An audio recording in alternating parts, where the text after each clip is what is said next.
రేపే కామదా ఏకాదశి ఎంతో పవిత్రమైన శక్తివంతమైన రోజు. ఇలాంటి అద్భుతమైన రోజు స్నానం చేసే నీటిలో ఈ ఒక్కటి వేసుకుని స్నానం చేస్తే చాలు.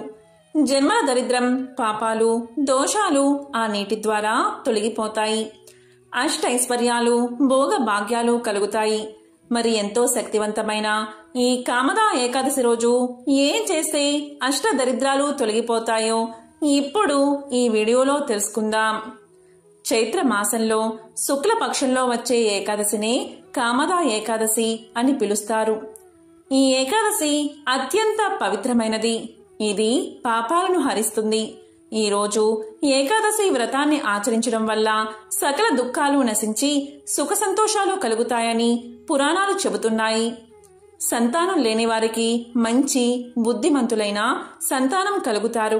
స్త్రీలు తమ సౌభాగ్యాన్ని సమస్త సంపదగా భావిస్తూ ఉంటారు.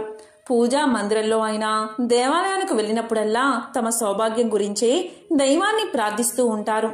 తమ సౌభాగ్యాన్ని చల్లగా చూడమనే వాళ్ళు సకల దేవతలను పూజిస్తూ ఉంటారు.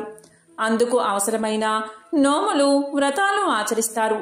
అలాంటి విశిష్టమైన వ్రతాలలో ఒకటిగా కామదా ఏకాదశి వ్రతం ఒకటి ఉంది. ఇలాంటి విశిష్టమైన రోజున శ్రీ లక్ష్మీనారాయణను ఆరాధించాలని శాస్త్రం తెలియజేస్తుంది. ఈ రోజు ఉదయాన్నే తల స్నానం చేసి పరిశుభ్రమైన వస్త్రాలు ధరించి లక్ష్మీనారాయణను పూజిస్తూ ఏకాదశి వ్రతాన్ని ఆచరించాలి. ఈ రోజు ఇలా చేస్తే స్త్రీల జీవితంలో వచ్చే సమస్యలతో పాటు వైవాహిక సమస్యలు కూడా తొలగిపోతాయి. ఇక ఈ రోజు ప్రతి ఒక్కరూ కూడా ఉదయం సాయంత్రం స్నానం చేసే ముందు బకెట్ నీటిలో లేత ఉసిరి చెట్టు ఆకులు వేసుకుని స్నానం చేయాలి.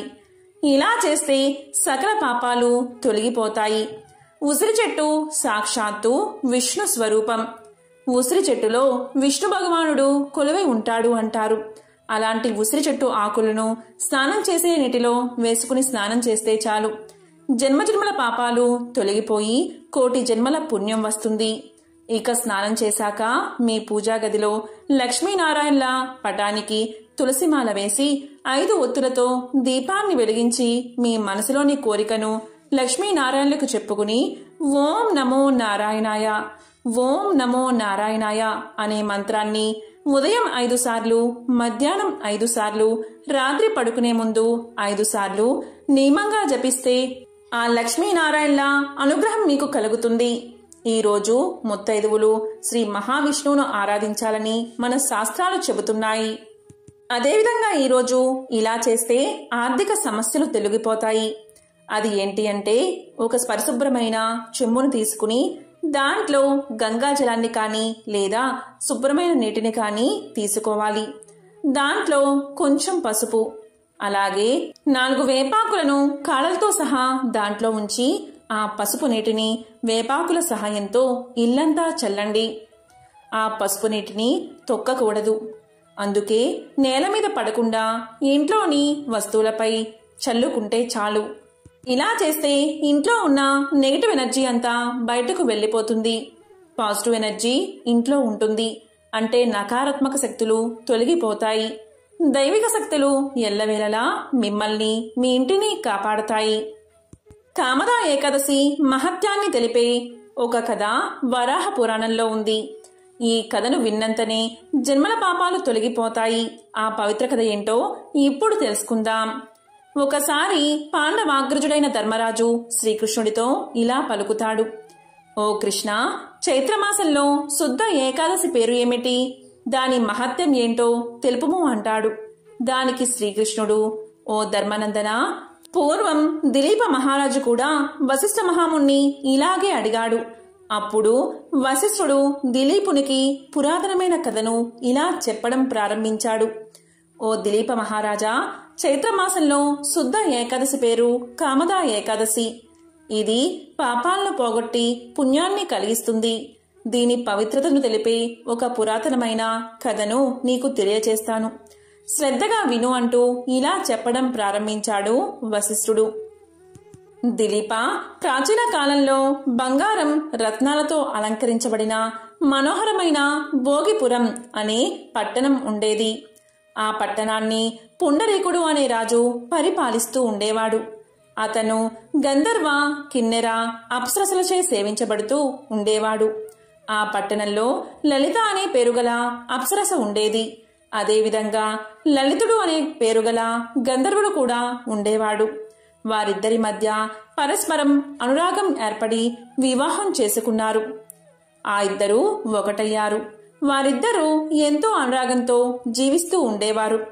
ఒకరిని విడిచి మరొకరు ఉండేవారు కాదు. ఒకరోజు ఆ పట్టణ ప్రభువైన పుండరీకుడు గంధర్వులతోనూ అప్సరసలతోనూ కొలువు తీరబడి ఉన్నాడు. ఆ సమయంలో లలితుడు పాట పాడుతున్నాడు. ఆ సమయంలో అతని భార్య అతని సమీపంలో లేదు. ఈ విధంగా భార్య గురించి ఆలోచిస్తూ లలితుడు పాటను లయతప్పి పాడుతున్నాడు. ఆ పాట వినడానికి ఎంతో కష్టంగా ఉంది. కర్ణ కఠోరంగా పాడుతున్న ఆ విషయాన్ని కర్కోటకుడు పుండరీకుడికి తెలియచేశాడు. దానికి అతనికి ఆగ్రహం వచ్చి, ఓ బుద్ధిహీనుడా, ప్రభువు ఎదుట గానం చేస్తూ భార్యను తలుచుకుని ఏకాగ్రత పోగొట్టుకుని పాడుతున్నావా?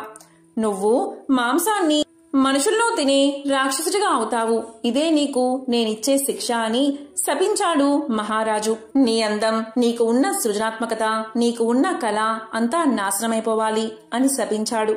అప్పుడు ఆ గంధర్వుడు చూస్తూ ఉండగానే భయపడే ఆకారంలో మారిపోయాడు. అది తెలుసుకున్న గంధర్వుడి భార్య లలిత ఎంతో బాధపడి దుఃఖంతో భర్తను తీసుకుని అడవిలోకి ప్రయాణమైంది. అలా వింధ్యాచల అడవుల్లో ప్రయాణిస్తూ ఉండగా శృంగి ఆశ్రమం ఒకటి కనబడుతుంది. అక్కడికి వెళ్లిన లలిత శృంగి మహర్షితో తనకు జరిగిన కథంతా చెప్పి తన బాధను పోగొట్టడానికి ఏదైనా ఉపాయం ఉంటే చెప్పమని ప్రాధేయపడింది. అప్పుడు శృంగి మహర్షి కామదా ఏకాదశి మహత్యం గురించి వివరించాడు. ఆ కథ మహత్యం విన్న గంధర్వుడి భార్య సంతోషించి ఆ వ్రతాన్ని భక్తి శ్రద్ధలతో ఆచరించి ఉపవాస వ్రతం చేసి ద్వాదశి రోజు వాసుదేవ భగవానుణ్ణి మనసులో తలుచుకుంటూ, స్వామి, నేను భక్తి శ్రద్ధలతో ఈ వ్రతాన్ని ఆచరించాను.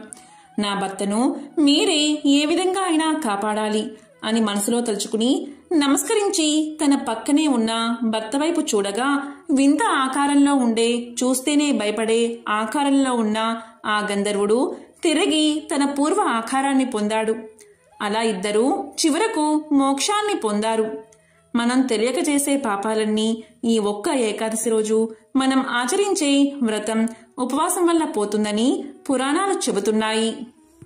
ఈ విషయాన్ని వశిష్ఠుడు దీప మహారాజుకు తెలియజేయగా శ్రీకృష్ణుడు పాండవాగ్రజుడైన ధర్మరాజుకు తెలియచేశాడు. మరి ఎంతో విశిష్టమైన ఈ రోజు ఈ కథను విని స్నానం చేసే నీటిలో ఉసిరి ఆకులు వేసుకుని స్నానం చేస్తే చాలు. జన్మల పాపాలు, దరిద్రం తొలగి కోటి జన్మల పుణ్యం వస్తుంది. సకల శుభాలు కలుగుతాయి. ఓం నమో నారాయణాయ. ఓం నమో భగవతే వాసుదేవాయ.